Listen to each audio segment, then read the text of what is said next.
Balianta canal sub division मनमानी प्रकल्प स्थल लागुनी सूचना फलक प्राची डिविजन अधीन बालियंता केनाल सब डिविजन अंचल जल संपद विकास प्रकल्प कार्य व्यापक अनियमितता हेउथिबा अभियोग होइछि।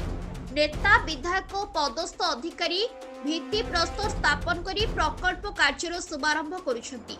हेले विभिन्न प्रकल्प कार्य स्वच्छता नहीं जनसाधारण को सूचना लगी ठिका संस्था व्यय अटकल तथा निर्माण कार्य संपर्कित सूचना फलक मानुनाही, जहाफल परे लक्ष लक्ष टंका दर्शाई सरकारी अनुदान बाट मारणा कराଯାउथिबा अभियोग हेउछि। भिंगारपुर कृषि कार्यालय निकट में गोप ब्रांच केनाल डाहाण पार्श्व बंध उन्नतीकरण में आज भित्ति प्रस्तर स्थापन करा जायछि। प्राय 3 किलोमीटर रास्ता मेंटाल मोरम पकाई पक्का नहीं 12 लाख अनुदान मंजूर होइछि। स्थानीय विधायक नवकिशोर मल्लिक, मुख्य अतिथि प्रदीप्त जेनामणि, समिति सभ्य गगन बिहारी साहू, सरपंच ऋषिकेश बेहरा, सहकारी निर्वाही जंत्री भीमसेन बेहरा, बेड़ुपुर पूर्वतन सरपंच तपन परिड़ा, पानी पंचायत सभापति अरुण कुमार जेना प्रमुख योगदान करी रास्तार भित्ति प्रस्तर स्थापन करथिले। हेले फलकरे विधायक, ब्लॉक अध्यक्ष और उपाध्यक्ष नाम थिबा बेले सांसद अपराजिता षडंगीक नाम रखा नथिबा नै बीजेपी कर्मी मध्यरे असंतोष वृद्धि पाइछि। एहाकु नेई पूर्वतन जिला परिषद चौधरी द्वारिकानाथ दास प्रतिक्रिया प्रकाश करिसेंती। गुरुत्वपूर्ण कथा हेउछि भित्ति फलक स्थान में बालियंता जलसेचन कार्यालय प्रकल्प संपर्कित कौनसी सूचना फलक लगाउ नाही। उल्लेखयोग्य कि कुशभद्र नदीर रामचंद्रपुर निकट में 100 कोटी टंकार जलभंडार निर्माण कार्य चली। प्रकल्प स्थान में व्यय अटकल संपर्कित फलक लगा जाय नाही। ढलई बाली सिमेंट और रड भागमाप ढलई कार्य अति निम्नमानर हेउथिबा अभियोग हेउछि। काम चलिथिबा बेले अधिकारी उपस्थित रहुनथिबा जणा जायछि। मुख्य जंत्री और अधीक्षण जंत्री दृष्टि देबाकू साधारण रे दाबी होछि।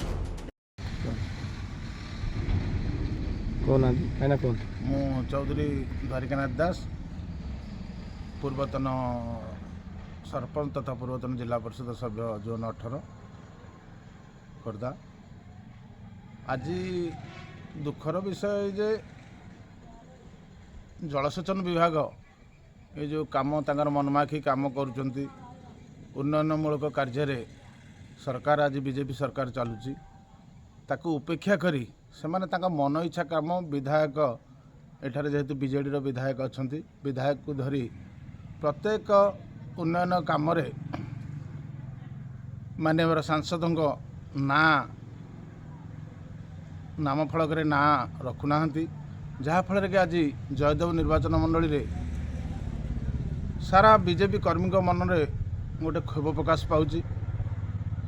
तेणु ये गोटे दुखर विषय, कारण मान्यवर सांसद जयदेव विधानसभा जिते गोटी नाम फलक रखिंट आपण मैंने जानी आपण मान मध्यम भी कहूँ प्रत्येक क्षेत्र में समस्त तल स्तर आरंभ करी आपणकर सरपंच, नोमिनी, जिला परिषद चेयरमैन एवं से मान्यवर विधायक समस्त नाम फलक रखती एवं समस्त नाम फलक थी से नाम फलक पाखे आसिक उद्घाटन करती, भूमि पूजा करती। किंतु गोटे व्यतिक्रम आपण मैंने देखिथे दुई दिन भितर जहाँकि जलसेचन विभाग से मान्यवर सांसद को उपेक्षा करी तांका नाम फलक न रखी उद्घाटन करछंती, जहाँकि आम बीजेपी सरकार थिले बीजेपी कर्मी मान मध्य क्षोभ प्रकाश पाई। एवं जलसेचन विभाग को आपण मान माध्यम आम कहूँ आम भी उच्च स्तरीय अफिसर सहित जोगाजोग करूँ एवं यार यापाई दृढ़ प्रतिवाद भी जदि एभली आगामी दिन में हुए यापाई दृढ़ प्रतिवाद हेबो एवं तांका विरुद्ध रे मध्य आमे स्वर उत्तोलन करूँ।